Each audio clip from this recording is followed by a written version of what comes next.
On today's 2016 NBA playoff preview, we break down and predict all 8 first-round series. the top of the West is very strong, but which team has the best shot at an upset? And out east, we debate which series will have us screaming, Game 7, baby! We're going to Game 7! It's playoff time. Let's get these predictions going. The starter starts now.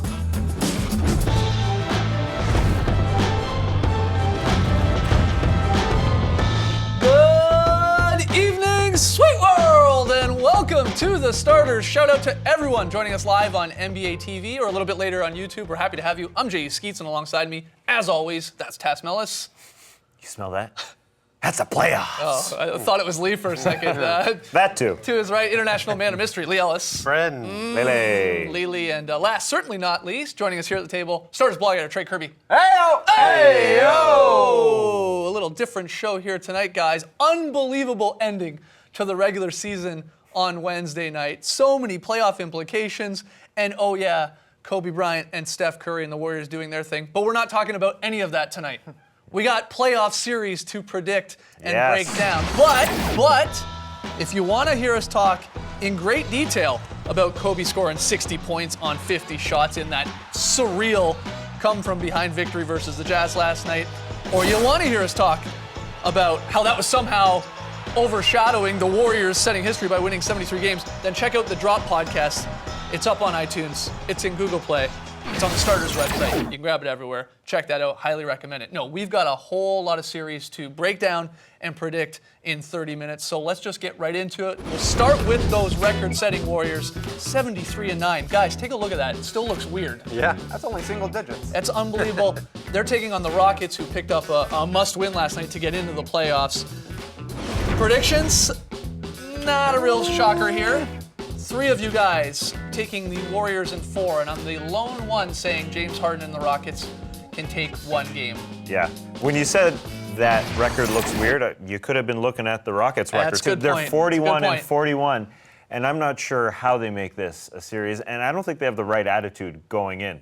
They barely got into this postseason, and on Wednesday after the game where they locked in a playoff spot, James Harden said a lot of people wrote us off, thought we weren't going to make the playoffs, and here we are. What he should be saying is, I don't know how we match up with these guys. I don't know how we're going to deal with these guys. Because, yes, we played them in the Western Conference Finals, but that team across the floor is obviously a lot better, and we're obviously a lot worse. And James Harden has been playing great, and that's entirely fine. But I don't see how they can just turn it on and decide that we're going to play with this team. They haven't played with fire all year long. I find it very difficult just to wrap my head around a victory. I guess they can steal one because it is James Harden, but they only got one last year in the Western Conference Finals, and they were a way better team then. You guys seem to agree. Yeah, I totally agree. The one way the Rockets are stealing the game, if there's a bad Warriors shooting night, they turn the ball over a ton, and James Harden goes for something like 45 and a triple-double, which will probably happen. He It's might in lead, play, yeah. might lead the series in scoring and assists, but I still don't see a way that the Rockets take a game. Yeah, they've just been very unconvincing all season long, and I think there's going to be so many changes to that team in the off-season. I think they realise the challenge is so great ahead of them. I don't think they get in front early. I think they get behind, and then the Warriors just Yeah, it'll walk be away interesting from to them. see how they react when the Warriors go Yeah. on that inevitable 12-0, 15-0 run. Yeah. Will the Rockets sort of just collapse and say, that's it, and pack it in? Right. Or will they show a little bit of fight, which they haven't shown too much, a little bit more recently getting into the playoffs? I got them winning 1 game because James Harden is that good still. Yeah. And I think, there'll be that odd game where the Warriors, maybe the 3-point shots just aren't falling, and the Rockets are, because they're going to shoot a ton of threes Definitely. too. But it's not the right recipe to beat the Warriors, No. the way the Rockets play, Yeah. up and down, fast. I mean, you can't beat them at their own game. So I in thought the end- Rockets in the media on Wednesday were very funny. There was a James Harden comment, and then GM Daryl Morey tweeted, Western Conference Finals rematch. Yeah. I guess it Hashtag is the sarcasm, rematch. it is well, true. No, I think he's pumped for his team. He obviously has to back his team, but man, you can't really be excited about this team going up against the Warriors. Let's can you? hear all your predictions as well on Twitter, hashtag the starters. In the end, though, we think it'll be a quick series. Moving on to the Spurs and Grizzlies in the 2-7 spot. Look at the Spurs there. One of the, actually, the winningest number 2 seed in league history at 67-15. The Grizzlies coming into the playoffs, having lost 14 of their last 18 games. A lot of injuries here. And our predictions for Spurs Grizzlies, Tass, you like the Spurs in 5, and 3 of us, well, we think this is a sweep. as well. So a couple of you guys going with sweeps and sweeps here. Yeah, I just don't see a vulnerability that the Spurs have that the Grizzlies can take advantage of. That's the problem. The Grizzlies have been fighting and scrapping just to make the playoffs. Great job by Dave Yeager getting all his guys to fight as well as they can. But the Spurs across the board are just so deep, so experienced, and so good.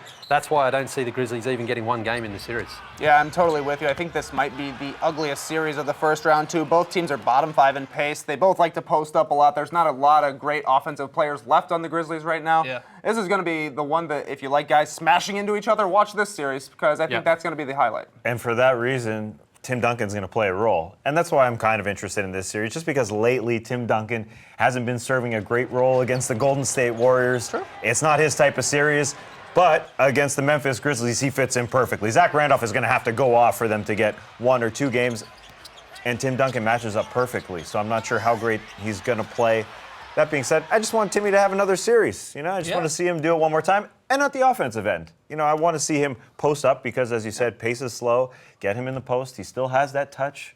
It doesn't leave those hands. I'm looking forward to watching. Dinker and Dumper king, isn't he? He is the king of the dingers and dumpers. And Zebo at the other end. So Yeah, that's true. right. I mean, look, I wanted to pick the Grizzlies to give them one game in this, but it's tough when you look at them and your offensive leading guys are Zach Randolph, who's not as great as he was a couple of years ago, Tony Allen, who's never been known as an offensive juggernaut, and then Matt Barnes. Yeah. Those are their offensive go-to guys because of all the injuries.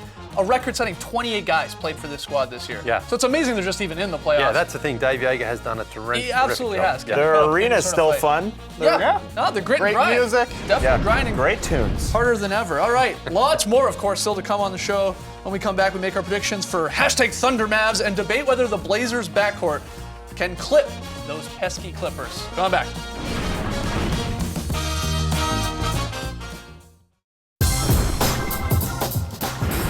Back with the starters NBA playoff preview, making our picks for all 8 series.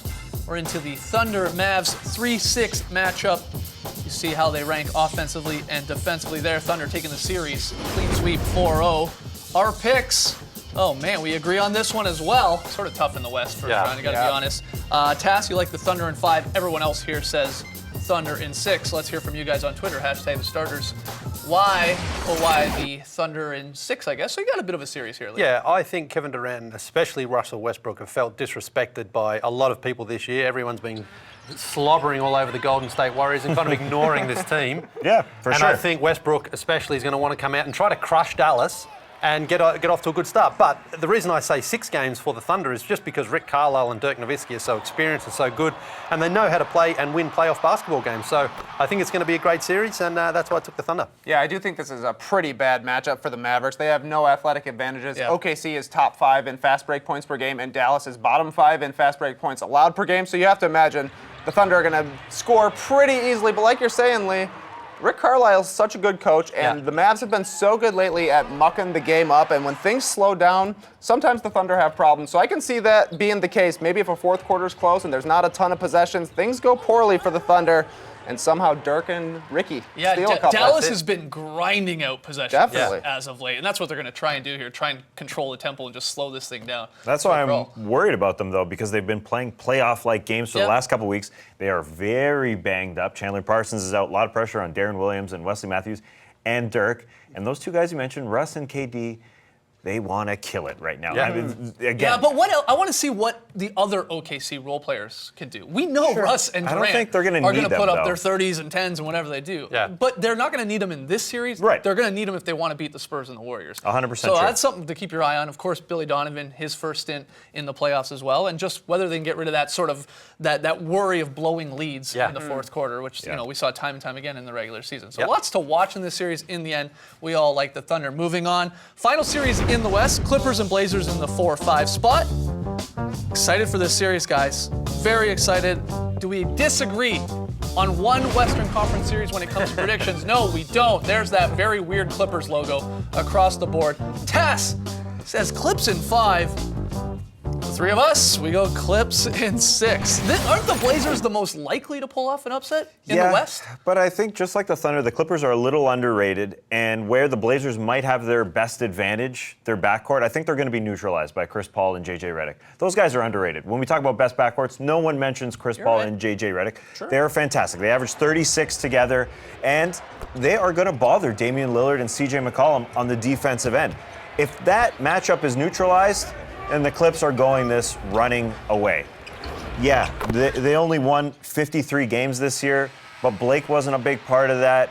They are a 57, 58 win team playing in a 53 win team shell at this point. I think they'll take care of them in 5, although I'm very, very pumped to watch Damian Lillard and CJ McCollum go at it. Well, the best thing you can do is tell Damian Lillard and the Blazers that they're going to lose, because that makes them just, for some reason, more super powerful and stuff like that. They love that doubt, so they already put this up on the bulletin board. But you're right, they have done an amazing job at neutralizing in the 4 matchups against Lillard this year that pick and roll defense. They do a great job, the Clippers do, at preventing that and not letting him get into the paint easy. They've kept him to 32.4% shooting.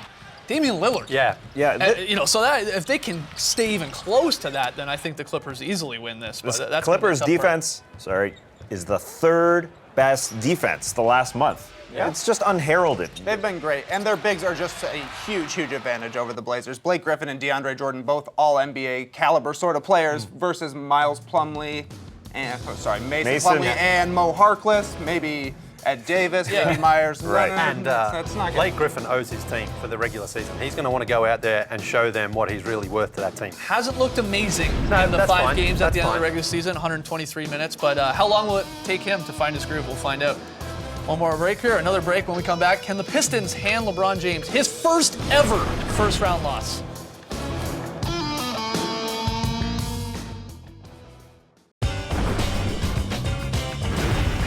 So starters, NBA playoff preview, making our predictions for all 8 series. We've done the West, we're into the East. 1-8, Cavs, Pistons, LeBron, undefeated in the first round in his NBA career, going a perfect 10-0.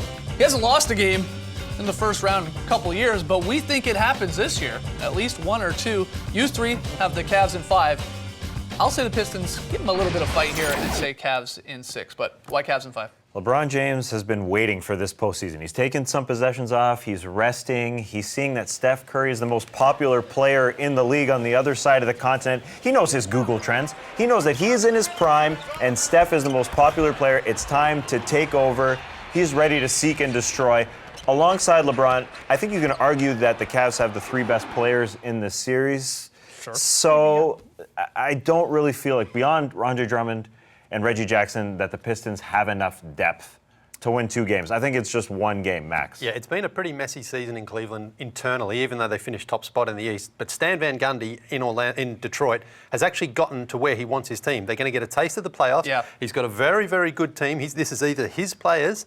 And remember, back in 2009, he was in charge of Orlando when they upset Cleveland, in a similar sort of team build and team structure. So With what, Drummond as your Dwight? yeah, trying to put JJ some Redick shooters and out there. Yeah. those sort of guys. So he's But you're picking certainly- them in 5. Yeah, I'm still picking them because I don't think they've got the talent to beat Cleveland. It is that, Steve Ashburner had this on NBA.com write-up of this series. It is sort of the perfect 1-8 first-round matchup. You got the 1 seed, trying to get back to the finals, as LeBron always does. Yeah. And then you've got the 8 seed, a team that hasn't been there since 08-09, just getting that little taste of the playoffs in the Pistons. Yeah. That's sort of, your prototypical 1-8 matchup. Yeah. I think the Pistons are going to put up a little bit of a fight here. They played them well in the regular season. Forget the last game when a lot of the guys weren't playing, but they put up a fight against them. They match up all right. Drummond's a beast. Can Tristan Thompson, or if they go small with Kevin Love, how does that work out? I know they're going to, Channing Frye, they're going to try and pull maybe Drummond out, but they're not hitting shots. Drummond's going to kill them on the inside. Does that mean Mozgov gets minutes? He hasn't been great. I think Drummond's going to be a tough matchup. I think Reggie Jackson's a tough matchup for Kyrie Irving. And with Stan Van Gundy, they're just going to run pick and roll all the time and just see how far that can take them. To me, that's 1 win, but I guess maybe it could happen a second time, especially if guys get hot from the outside. Yeah, you brought up the sort of Magic 09 comparison. The Pistons are 19-6 this year in games when they hit 11 or more threes. So they need those threes to fall to play that little pick and roll inside game.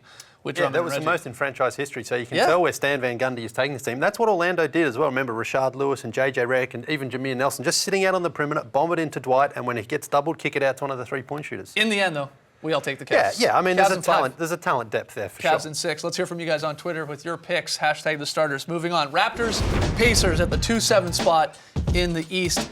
The Raptors' best year in franchise history, 56 wins. That's like seeing 73-9 for the Warriors there for Raptors fans. I agree. I'm speaking for Tass and I.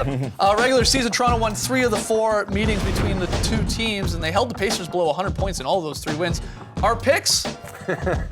All Raptors, baby. Everyone's saying Raptors. No upset this year. In 6. No. Well, is this the year that the Raptors, exercise their demons in the first round? Well, last year, it was unclear whether the Raps or the Wizards were the better team. When they faced off and the Wizards went into Toronto, got game 1 and got game 2, and then went back and it was over. This year, it's clear. The Raps are the far better team. DeMar DeRozan and Kyle Lowry went into the offseason last year, looked at themselves in the mirror and thought, we got to get fit. We got to be ready for the postseason. And they are very, play very defense. ready. Yes, this entire franchise has changed. The culture has changed. This is a 56-win team. It's not a typo. This team is just better. And the defense is fantastic. Lowry is ready to play. And yeah, it is an ISO-heavy team, but DeMar's got a great matchup with Monte Ellis on him. And if Paul George comes over, Paul George is going to get tired guarding DeMar have to do a DeRozan, lot. having to score so much. They don't have a great offense. I just like the way this shakes down for the Raps. Let me ask you, though. What happens, hypothetical, CJ Miles catches fire in game 1, Paul George catches fire in game 1 from 3, and think- the Raptors lose game 1? That's get- the big thing to me is the Raptors have to not even worry about the series. They got to win game 1 because if they tend to win agree. game 1, so much pressure is off. The fans get a little antsy when things are little? going bad. But if the Raptors can come out and win game 1, unlike the past 2 seasons, that just takes so much pressure off them saying, hey, we won the home game. We were finally supposed to win. All of our crazy fans actually have something to celebrate because you don't have a home court advantage if you can't actually win at You're home. right. So You're go right. out, win game 1. Things will be so much easier from there. A big way to do that is for DeMar DeRozan to get to the free throw line. He's a fantastic free throw shooter, attempts 8.5 a game, Yep. third most in the NBA. Last year, he took 17 in 4 games against the Washington Wizards. The year before that, in the 3 wins against Brooklyn, he took 13 per game. That's no coincidence huge. for me. That's huge. If First a- game, first quarter, get to the line. If they lose game 1, they got game 2. And they do. I don't think the Pacers can take 2 games in Indiana. I think the Raps will get 1 at home. They'll get 1 in Indiana at the very least, and then they'll get home Don't for let game them off 5. the hook, man. Don't They'll let be, them off the they'll hook. be Get up the first one. 3-2. They'll be up 3-2, and Yeah. they'll take care of business. It'll be nice to get game 1, though. First game, Saturday afternoon. That's a great time. Everyone will be pumping in Jurassic Yeah. Park there. It should be a good time. We will see. Let's hear from you. I have a feeling some people out there might have this one circled as a bit of an upset Yeah. because of the Raptors pass. Not us here at the desk. We say Raps. Not 6. today. One more break, 2 more series to go. When we return, we'll discuss really 2 of the tougher series to predict. Hawks, kick on, Celtics, and the Heat Hornets. Don't go anywhere. You're watching the Starters Playoff Preview.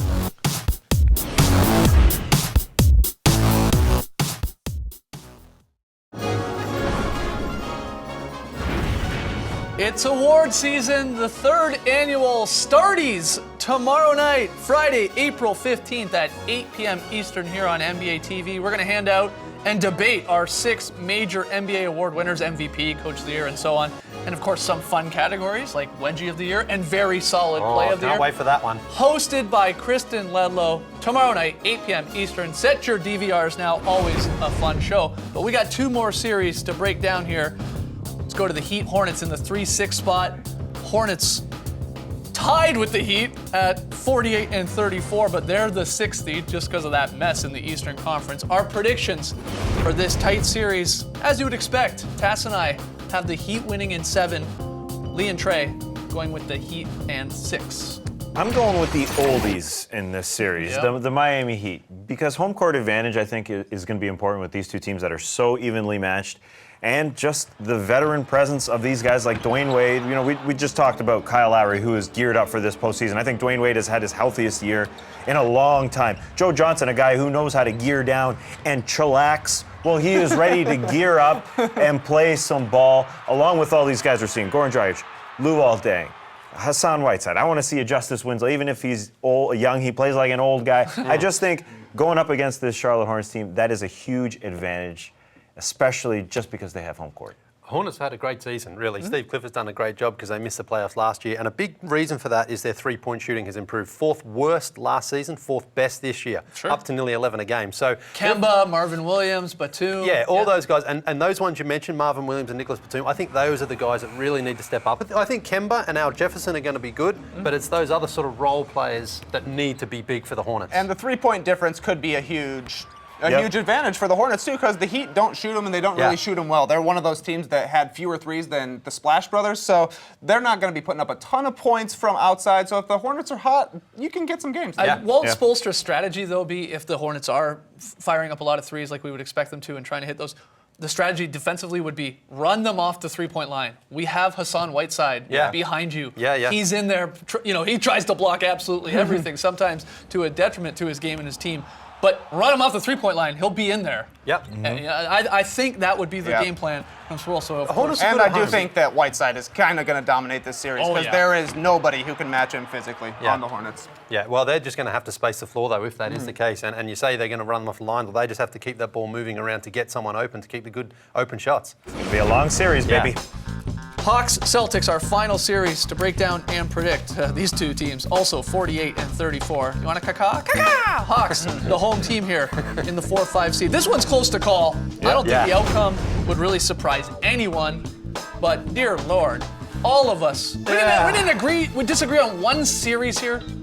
We're too good of friends, I guess. Oh, no. We made all these picks separately, by the way. But a lot of us taking the Hawks in 7. So we think this is going to be a close series, almost a flip of a coin. And Hawks in 6, what do you? The Hawks' weakness isn't going to be taken advantage of by the Boston Celtics. They're a smaller front court team. They give up some offensive boards, but the Celtics aren't going to offensive rebound. So that is a problem to me, along with Jay Crowder not being 100%. He is the lifeblood of this Boston Celtics team. And since his injury, he's verbally said, I don't feel all that great. He's not shooting all that well in the 6 games since he's returned. I'm worried. I'm just worried about this Boston Celtics team because they've got so many great parts. Brad Stevens has gotten so much out of these guys. But when your slightly above average player becomes average because of injuries, I'm very worried, especially when it's such a key guy. And the big guys, like you said, Tass, are going to be a huge advantage for the Hawks. I think the guard play could be pretty equal between Jeff Teague and Isaiah Thomas and the other supporting guys, but inside, Millsap and Horford are really just going to run wild, I would think, against the Celtics. The Celtics do a pretty good job inside, but they don't really have the talent to stick with Millsap and Horford because they can do it inside and outside. They're versatile. They've got some versatility on Boston, but they're just not quite on the same level. Yeah, they're just both very well-coached teams. I think this is only going to be a few points each game, and just whoever can sort of execute late is going to win these games. I think every home team is going to win that game. Teague and Isaiah Thomas is going to be a fun matchup to watch in this. Teague's been playing well over the last 10 games, 20 and 6. Isaiah Thomas has been great all year, and those are two of the fastest guys in the league, especially in terms of first steps. So that's just going to be a treat to watch. I hope we get a couple 7-game series in these first rounds. Let's hear from you guys. Jump on Twitter, #TheStarters for all of the 8-round series. Let's hear your picks. Of course, check out the Drop podcast. We talked in great detail about Kobe's 60 points in the final game of his career and the Warriors set in history with 73. Otherwise, back on Monday to recap all the playoff fun. It's been a long road, but we are here. It's the playoffs, baby. Thanks for joining us, folks. And remember, words cannot express a lot of things. Brace the night, people. See you at the Starties.